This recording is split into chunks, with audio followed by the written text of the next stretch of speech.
नमस्कार दोस्तों, RJ education में आपका स्वागत है। दोस्तों, ज्योग्राफी ऑफ इंडिया, भारत के भूगोल के तहत हमने सामान्य परिचय, भारत की नदियां, भारत का आबोहवा तंत्र, ये सब हो गए। आज हमारा जो टॉपिक है वो है भारत की जलवायु। इससे पहले अपने भारत की जलवायु से पहले अपने एक वीडियो बनाया था कि भारत के ऊपर जो बारिश होती है, मानसून, उस पर एल नीनो और ला नीनो का क्या प्रभाव पड़ा है, इसके बारे में हमने पिछले वीडियो में बात की थी, एल नीनो ला नीनो के बारे में। तो आज उससे भारत की जलवायु, क्लाइमेट ऑफ इंडिया। देखिए दोस्तों, जलवायु क्या है? एक होता है मौसम और एक होती है जलवायु। मौसम जो है वो होता है क्षणिक, जैसे दिन में कई बार बदलता है, सुबह गर्मी, शाम को बादल हो गए, हल्की सी हवा चल गई। तो मौसम क्षणिक होता है और स्थानीय होता है।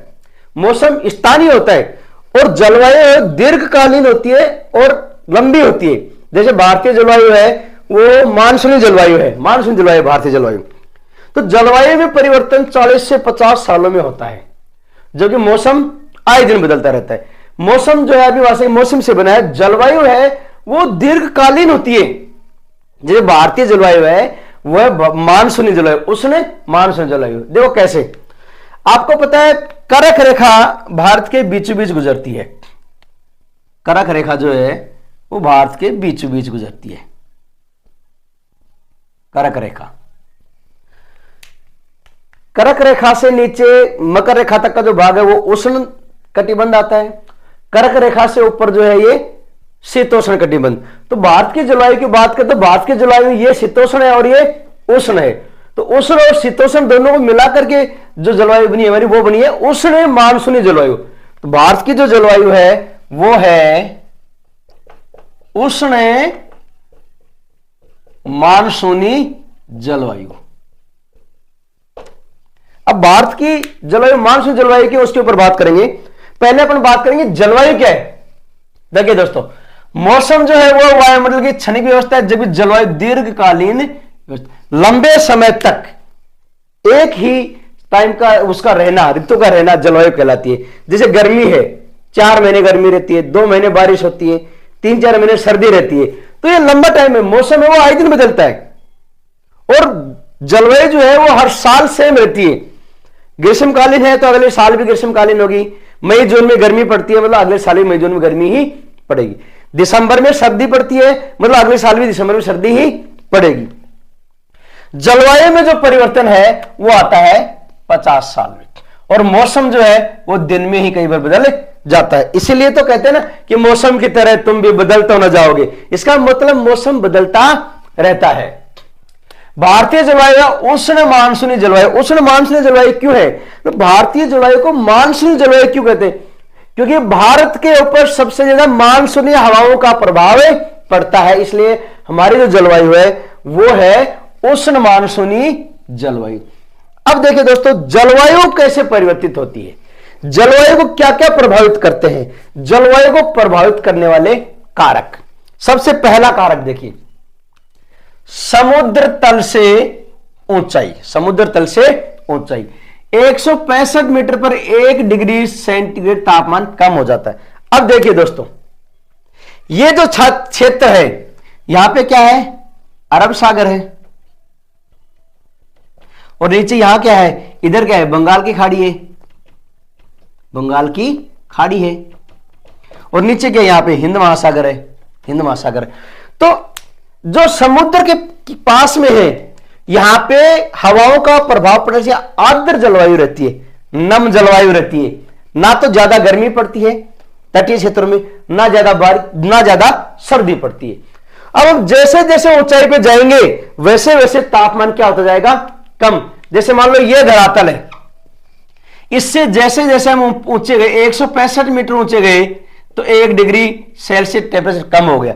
अब सोचो अगर हम 3000 मीटर की ऊंचाई पे आ गए तो कितना कम हो गया। ये 3000 मीटर की बात कर रहे हैं, तो लगभग 20 डिग्री सेंटीग्रेड तापमान क्या हो गया, कम हो गया। तो देखो, पहाड़ी जो क्षेत्र है ये ऊंचाई पे, मान लो जम्मू कश्मीर है, जम्मू कश्मीर है ये 6000 मीटर की ऊंचाई पर है, तो 6000 मीटर की ऊंचाई पे। अब सोचो यहां जो टेम्परेचर है इसकी बात करें, मान लो अपन बात कर रहे हैं मई की। मई में यहां जो टेम्परेचर है वो है 40 डिग्री। अब ऊंचाई बढ़ने पर तापमान कम होएगा। यहां से ये जो है ये है 235 मीटर की ऊंचाई पर समुद्र तल से, समुद्र तल से 235 मीटर की ऊंचाई पे है ये, और यहां टेम्परेचर है 40 डिग्री। अब सोचो ये 6000 मीटर की ऊंचाई पे है, ये जो पहाड़ियां हैं ये 6000 मीटर, और 165 मीटर की ऊंचाई पर 1 डिग्री सेंटीग्रेड तापमान कम हो जाता है। तो 6000 यानी कि यहां तक पहुंचते पहुंचते ये अभी ये 40 डिग्री प्लस में है, फिर ये यहां पहुंचते पहुंचते माइनस में 2 डिग्री 10 डिग्री पहुंच गया टेम्परेचर, माइनस में तापमान चला गया। यहां पे कहां पे, जो लेह लद्दाख है, काराकोरम श्रेणी है, यहां पे माइनस में चला गया। तो यहां क्या जम गई, बर्फ। तो यहां जो है ये किसके पहाड़ है, बर्फ से ढके पहाड़ है, बर्फ से ढके पहाड़ है। अब देखो जून की बात कर रहे, जून में एक तरफ यहां बर्फ से ढके पहाड़ है, और बात करें दक्षिण भारत की थी, यहां पे जो टेम्परेचर है 35 डिग्री 40 डिग्री 45 डिग्री है। इसका मतलब जलवायु को क्या प्रभावित कर रहा है, समुद्र तल से ऊंचाई। जैसे जैसे ऊंचाई पे जाएंगे वैसे वैसे तापमान कम होता जाएगा, इसीलिए गर्मियों में लोग ठंडे स्थानों पर जाते हैं। ठंडे स्थान कहां मिलेंगे, याद रखना, जो समुद्र तल से जितना ऊंचा होगा वह स्थान उतना ही ठंडा होगा। इसलिए लोग शिमला, कुल्लू, मनाली, कश्मीर जाते। क्यों, क्योंकि यह समुद्र तल से ऊंचे। शिमला की बात करें तो शिमला समुद्र तल से 2700 मीटर की ऊंचाई पर स्थित है। मनाली की बात करें, रोहतांग पास की बात करें तो रोहतांग पास 3200 मीटर की ऊंचाई पर है। रोहतांग पास समुद्र तल से 3200 मीटर की ऊंचाई पे। तो स्वाभाविक सी बात है, ऊंचाई पे है तो तापमान क्या हो गया, कम, क्योंकि 165 मीटर पर 1 डिग्री सेंटीग्रेड तापमान कम होता है। जैसे जैसे ऊंचाई पे जाएंगे टेम्परेचर कम होता जाएगा। जब तापमान कम होगा तो स्वाभाविक सी बात है 0 डिग्री पे आएगा तो बर्फ जमेगी। इसलिए उत्तरी भारत जो है, हिमालय जो है वो बर्फ से ढका रहता है। उसका कारण क्या है, समुद्र तल से ऊंचाई। तो यहां की जलवायु क्या है, ठंडी। आप देखो यहां की जलवायु क्या है, शीत की तरह जलवायु है, और यहां की जलवायु कैसी है, उष्ण जलवायु है। तो जलवायु को प्रभावित कर दिए, यहां उष्ण जलवायु है और यहां पे शीत जलवायु है। तो पहला हमारा कारण हो गया, वो हो गया समुद्र तल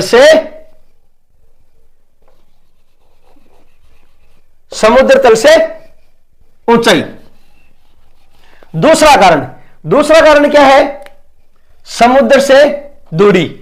समुद्र से जितनी दूर जो स्थान होगा वहां की जलवायु उतनी शुष्क होगी। जैसे ये जो क्षेत्र है, ध्यान से सुनना, ये जो क्षेत्र है ये वाला समुद्र तल के सारा ये बंगाल की खाड़ी, यहां जलवायु कैसी पाई जाएगी, आर्द्र नम जलवायु।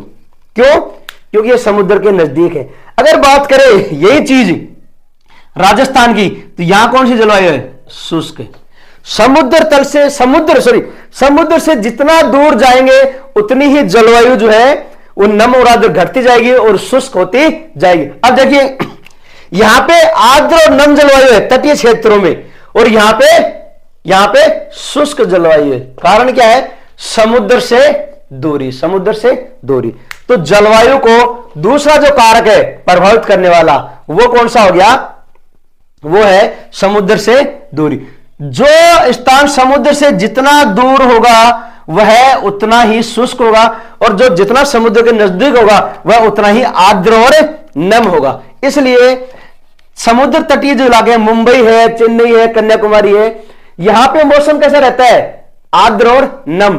जबकि जैसलमेर है, जयपुर है, बीकानेर है, इनका मौसम कैसा रहेगा, शुष्क। तीसरा है अक्षांशीय स्थिति। यह सबसे इंपॉर्टेंट, देखो अक्षांश स्थिति कैसे, यह हमारी करक रेखा है भारत के बीचों बीच। और देखिए दोस्तों, भूगोल में हमने पढ़ा था करक रेखा, भूमध्य रेखा और मकर रेखा। ये लो,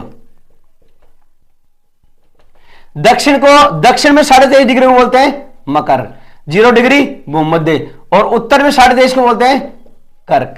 इसके मध्य जो जलवायु पाई जाती है उष्ण कटिबंधीय। कौन सी पाई जाएगी, उष्ण कटिबंधीय जलवायु। क्यों, सूर्य वर्ष में एक बार 23.5 नॉर्थ से 23.5 साउथ के मध्य लंबवत चमकता है, सीधा चमकता है 23.5 से ऊपर। अब बात है भारत की, तो भारत में कभी भी सूर्य की किरणें इस कर्क रेखा से ऊपर सीधी नहीं पड़ती, कभी भी। यहां सूर्य की किरणें कैसी पड़ेंगी, हमेशा तिरछी पड़ेंगी। और कर्क रेखा से नीचे, कर्क रेखा से मकर है, तो यहां क्या पड़ेंगी, सीधी। सूर्य की किरणें कर्क रेखा से उत्तर की ओर कभी भी सीधी नहीं पड़ेगी, यही कारण है। अब सूर्य की किरण तिरछी पड़ती है तो यहां से सीधी पड़ती है, यहां से ये सब सीधी है, तो यहां पे क्या है, गर्मी, क्या है, गर्मी। और जैसे जैसे तिरछी पड़ेंगी तो क्या होगा, तापमान कम मिलेगा, तापमान कम मिलेगा तो क्या आएगी, शीत। तो ये इलाका क्या है, ठंडा इलाका है। तो अक्षांशीय स्थिति की वजह से भी जो है जलवायु प्रभावित होती है। भारत में सूर्य की किरणें सीधी कहां पड़ती है, दक्षिण भारत में। उत्तर भारत में कभी भी सूर्य की किरणें सीधी नहीं पड़ती। अब प्रश्न आ जाए, निम्न में से किस स्थान पर सूर्य की किरण तिरछी पड़ेगी। ऑप्शन है, पहला ऑप्शन है वो है दिल्ली, दूसरा है जम्मू, और तीसरा है चेन्नई, और चौथा है कन्याकुमारी। 4 ऑप्शन मान लो। प्रश्न आ जाए कि निम्न में से किस स्थान पर सूर्य की किरणें सर्वाधिक तिरछी होंगी, तो स्वाभाविक सी बात, आंसर सीधा है, चेन्नई और कन्याकुमारी है, इनमें तिरछी किरणें नहीं पड़ती हैं। कौन सी किरणें पड़ती हैं, सीधी। तिरछी किरणें कहां पड़ती हैं, कर्क रेखा से ऊपर, कर्क रेखा से ऊपर। जितना ऊपर जाएंगे तिरछापन बढ़ता जाएगा। दिल्ली है, तिरछी पड़ती है, जम्मू है, उससे भी तिरछी पड़ती है, और बात करें कश्मीर की तो और भी तिरछी पड़ेंगी। तो जितना ऊपर की ओर जाएंगे तिरछापन बढ़ता जाएगा। तो इसमें आंसर क्या आ जाएगा, जम्मू, क्योंकि दिल्ली से क्या ऊपर जम्मू है, और चेन्नई और ये क्या है, ये सीधी है, ये सीधी है। तो अक्षांशीय स्थिति जो है वो भी हमारी जलवायु को क्या करती है, प्रभावित करती है। फिर है पर्वतों की स्थिति, बिल्कुल पर्वतों की दिशा और स्थिति है वो भी जलवायु को प्रभावित करती है। देखो कैसे, यहां हमारा हिमालय पर्वत है, ये जो हिमालय पर्वत है, ये हिमालय पर्वत मानसूनी हवाओं को रोकता है और भारत में क्या करता है, वर्षा करता है। तो पर्वतों की स्थिति किसको प्रभावित कर रही है, जलवायु को। किसको प्रभावित कर रही है, जलवायु को। अगर हिमालय पर्वत ना होता तो मानसूनी पवनें सीधी कहां चली जाती, साइबेरिया, और साइबेरिया से जो ठंडी हवा है वो हमारे देश में आती, तो हमारे देश में ना तो वर्षा होती और ना ही कोई फसल होती। क्यों, क्योंकि साइबेरिया से ठंडी हवा आती तो फसल को नष्ट कर देती और बारिश होती नहीं। तो पर्वतों की दिशा भी तय करती है। अब हिमालय पर्वत जो है वो क्या करता है, बारिश मानसूनी हवाओं को रोक करके बारिश करवाता है। तो हमारे यहां पे अरावली पर्वतमाला है, अरावली पर्वतमाला उल्टा काम करती है, राजस्थान में बारिश नहीं करवाती। कौन सी, अरावली पर्वतमाला। क्यों, कि मानसूनी की जो हवाएं हैं वो उसके समानांतर है। मानसूनी हवाएं ऐसे हैं और हमारी पर्वतमाला भी ऐसे है, तो मानसूनी पवनें इसके बीच में से बहती हुई सीधी हिमालय चली जाती है और वहां टकरा करके हिमाचल, उत्तराखंड, पंजाब में बारिश करती है। तो अरावली पर्वतमाला है वो मानसूनी पवनों के समानांतर होने से राजस्थान में बारिश कम होती है, और हिमालय मानसूनी पवनों के विपरीत होने से रोक करके भारत में बारिश करता है। तो पर्वतों की जो स्थिति है वो भी जलवायु को प्रभावित करती है। फिर है पवनों की दिशा, पवनों की दिशा, बिल्कुल पवनों की दिशा की वजह से ही मानसून की उत्पत्ति हुई है। देखो मानसून जो है वो क्या है, मानसून एक स्थानीय पर मानसूनी हवाएं जो है ये क्या है, ये एक सामयिक पवने हैं, समय के अनुसार चलने वाली पवने, और इन पवनों की दिशा की वजह से ही भारत में क्या होती है, बारिश होती है। अरब सागर देखिए कैसे, जब मानसूनी पवनें यहां से एंटर करती है तो यहां पे पहाड़ियां हैं, गारो और खासी, यहां पे विश्व की सबसे ज्यादा बारिश होती है, और जगह का नाम है मासिन राम, और ये किसमें है, मेघालय में, मेघ प्लस आल है, बादलों का घर। तो मानसूनी पवनें यहां आकर सबसे ज्यादा बारिश करती है मासिन राम में, दुनिया की सबसे ज्यादा बारिश। तो पवनों की दिशा भी जलवायु को प्रभावित करता है। किसको, जलवायु को क्या करती है, मानसूनी पौने भी, अर्थात पौनों की दिशा भी। आगे चलिए, अब बात करेंगे कि ये तो बात होगी क्या, हम पौनों को और जलवायु को प्रभावित करने वाले कारक। अब हम बात करेंगे कि भारतीय मौसम विभाग है, भारतीय मौसम विभाग ने भारतीय जलवायु को 4 भागों में बांटा है। भारत की जो जलवायु है उसको 4 ऋतुओं में बांटा गया है। किसने बांटा है? भारतीय मौसम विभाग ने। पहली है ग्रीष्म ऋतु, 15 मार्च से लेके 15 जून तक। फिर आती है वर्षा ऋतु, 15 जून से लेके 30 सितंबर तक। फिर अक्टूबर में आती है शरद ऋतु, अक्टूबर, नवंबर और आधा दिसंबर होती है शरद ऋतु। फिर आती है शीत ऋतु, 15 दिसंबर से लेके 15 मार्च तक। तो 4 प्रमुख जो है ऋतुएं हैं भारत में, और किसके अनुसार? भारतीय मौसम विभाग के अनुसार।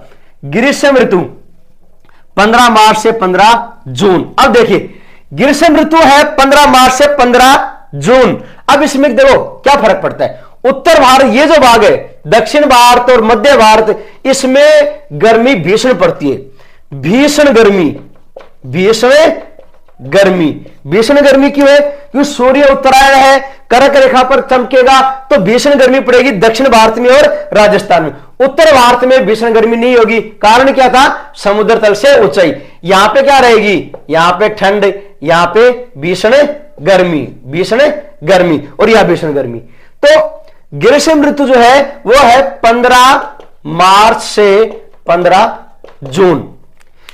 जब ग्रीष्म ऋतु बीतती है, देखो कि 21 जून 21 जून आएगा, 21 जून को सूर्य जो है वो इस कर्क रेखा पर चमकेगा। इसका मतलब भीषण गर्मी होगी, सबसे बड़ा दिन होगा। क्यों? कर्क रेखा पर लंबवत चमकेगा, तो सूर्य से सबसे ज्यादा उष्मा प्राप्त होगी अपने को 21 जून को। 21 जून को सबसे बड़ा दिवस है, इसलिए 21 जून को हमने मनाना शुरू किया है क्या?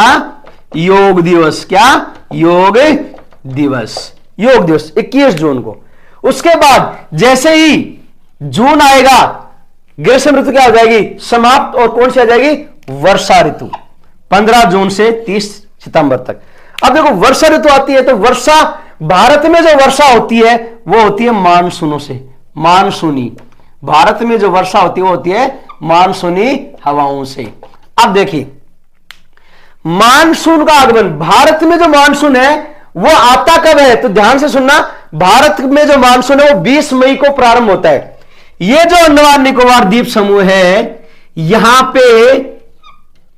पे 20 मई को मानसून आगमन।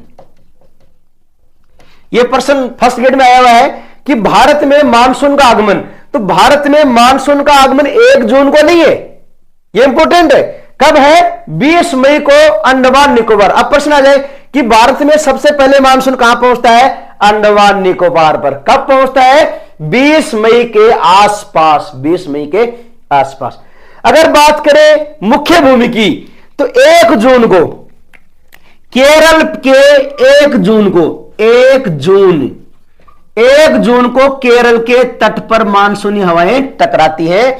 तो मुख्य भूमि पर मानसून का आगमन है 1 जून को। और देखो, यहां पे ये पश्चिमी घाट है। क्या है? पश्चिमी घाट है। तो मानसून 1 जून को आया और पश्चिमी घाट से टकराया। देखिए, मानसून जो है वो भारत में मानसून 2 प्रकार से आता है। पहला है अरब सागर का मानसून। एक मिनट मित्रों, इधर को मिटा देते हैं एक बारी, तब समझ में आएगा।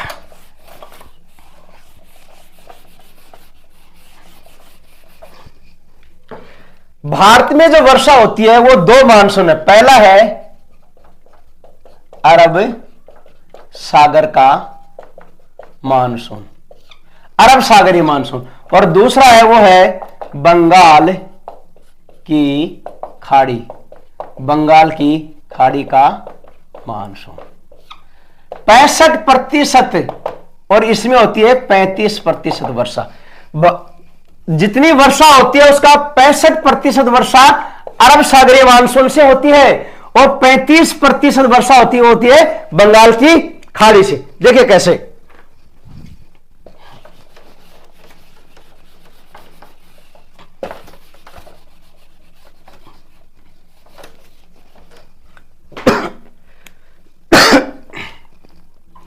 20 मई को मानसून कहां पहुंचता है? अंडमान, अंडमान निकोबार।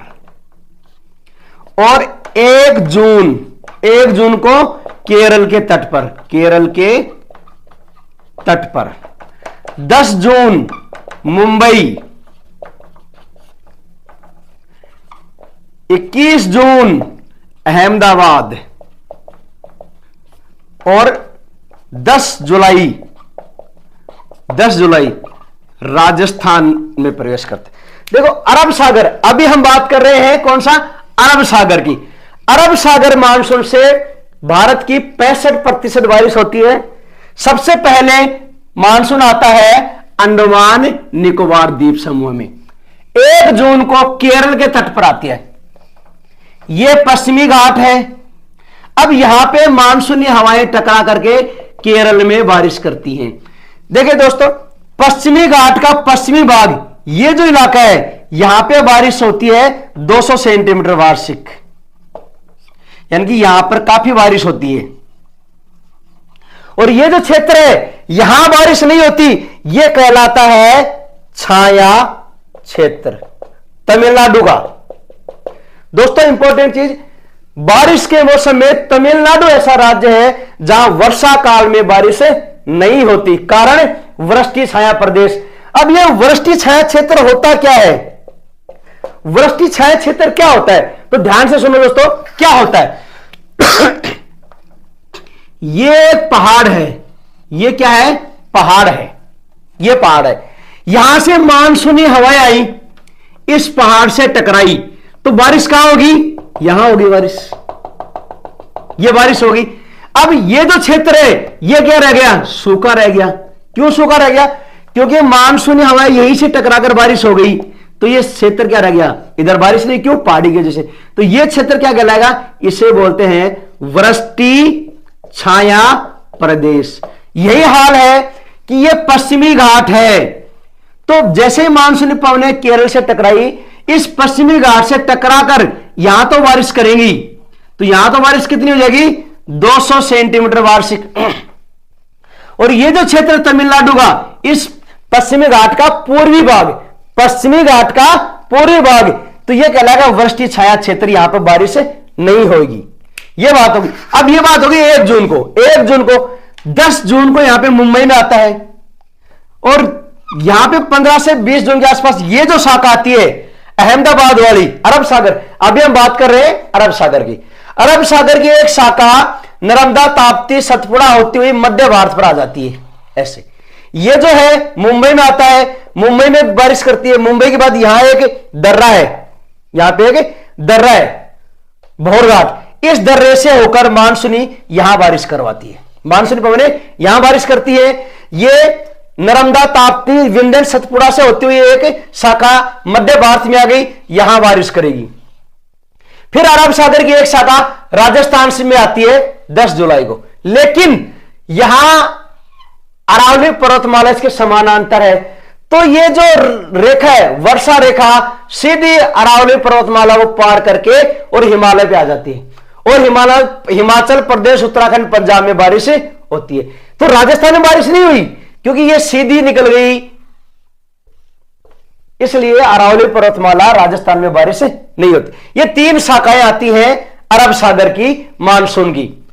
अब ये जो शाखा है ये मध्य भारत में बारिश करते हुए अब बंगाल की खाड़ी की शाखा से मिलकर के और ये वापस यूं आती है। देखो कैसे, अरब सागर की। अब बात करें बंगाल की खाड़ी की। बंगाल की खाड़ी की जो है, ध्यान से सुनना दोस्तों, यहां से पानी भरती है, यहां से बंगाल की खाड़ी की शाखा चलती है और ये यहां पहुंचती है बांग्लादेश को पार करके। यहां पे पहाड़ियां हैं गारो और खासी। अब गारो और खासी की क्या करती है, पहाड़ियों की विशेषता देखियो, ऐसे है इस प्रकार से, मतलब बारिश वर्षा रेखा इसमें हवाएं इसमें प्रवेश कर गई, लेकिन बाहर निकलने का जगह नहीं है, तो यहीं पे बारिश बरस जाएगी। बादल प्रवेश तो कर सकते हैं लेकिन वापसी का कोई प्रावधान नहीं, केवल एंट्री है, एग्जिट नहीं है, तो इस वजह से बादल यहीं बरसते हैं। और ये जो जगह है वो है मासिन राम। मासिन राम किसमें है? मेघालय में। किसमें है? मेघालय में। ये जो पहाड़ियों का नाम है गारो और खासी, इन कीप क्या करती, पहाड़ियों का नाम है गारो और खासी, गारो और खासी। तो ये जो बंगाल की खाड़ी की जो शाखा है ये यहां पर सबसे ज्यादा बारिश करती है।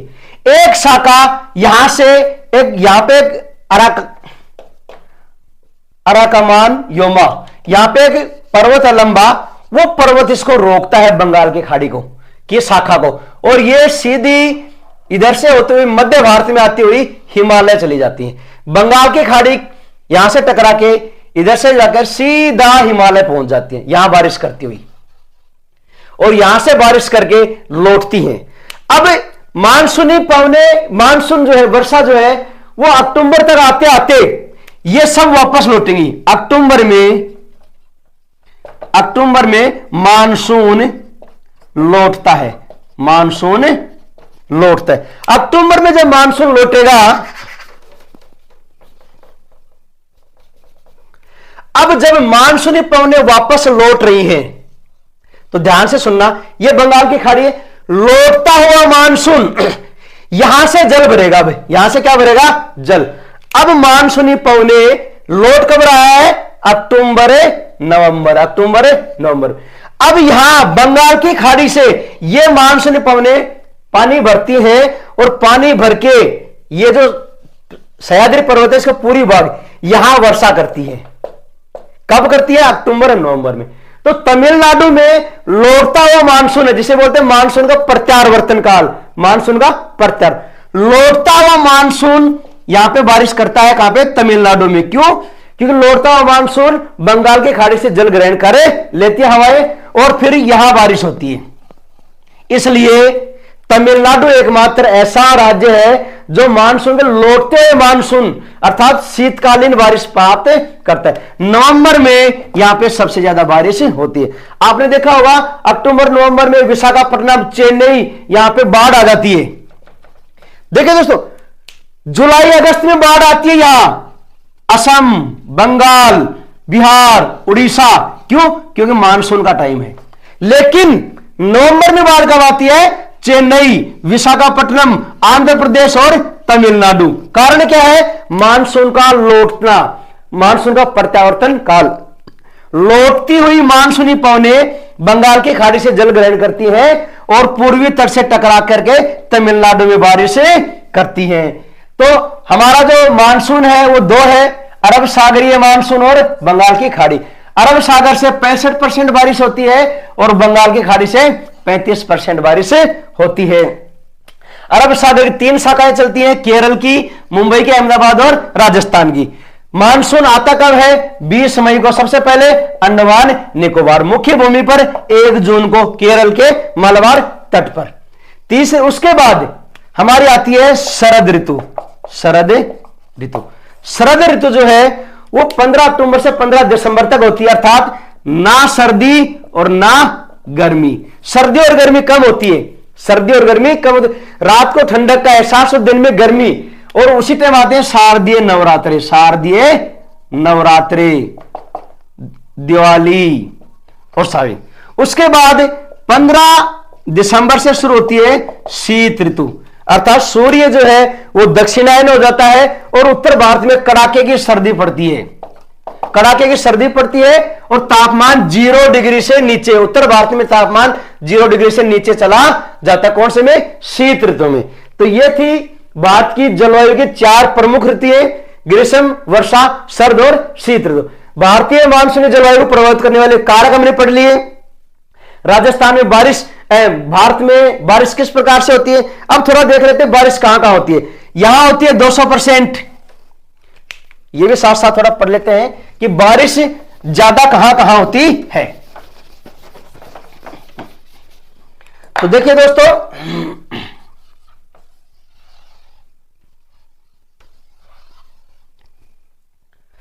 पश्चिमी घाट का जो पश्चिमी भाग है यहां होती है 200 सेंटीमीटर। पश्चिमी घाट का पश्चिमी क्षेत्र में होती है 200। ये जो पार्ट है यहां होती है 200। सबसे ज्यादा बारिश होती है पूर्वी भारत और पश्चिमी घाट। फिर होती है ये 100 सेंटीमीटर का है, ये जो पार्ट है यहां होती है 100 सेंटीमीटर। 100 सेंटीमीटर, 100 से 200 सेंटीमीटर के मध्य। ये जो पार्ट है यहां होती है 50 से 100 सेंटीमीटर वार्षिक, और ये जो पार्ट है इसमें होती है 50 से कम। 50 से कम यहां होती है जो वृष्टि छाया प्रदेश है, यहां भी 50 से कम। ये 50 से 100 सेंटीमीटर का है, ये 100 से 200 सेंटीमीटर का है। बंगाल, बिहार, उड़ीसा, पंजाब, उत्तर प्रदेश ये 100 से 200 है, ये 100 सेंटीमीटर का है। मध्य प्रदेश, छत्तीसगढ़, झारखंड, तेलंगाना ये 100 सेंटीमीटर का 50 से, और हरियाणा, राजस्थान ये 50 सेंटीमीटर में है। यहां पे बारिश नहीं होती। ये जो लद्दाख वाला क्षेत्र है यहां बारिश द्रास, और यहां पर बारिश नहीं होती, यहां पर बर्फ पड़ती है। ये थी हमारी वर्षा। तो वीडियो अगर अच्छा लगा हो तो शेयर और सब्सक्राइब जरूर करना। धन्यवाद। जय हिंद, जय भारत।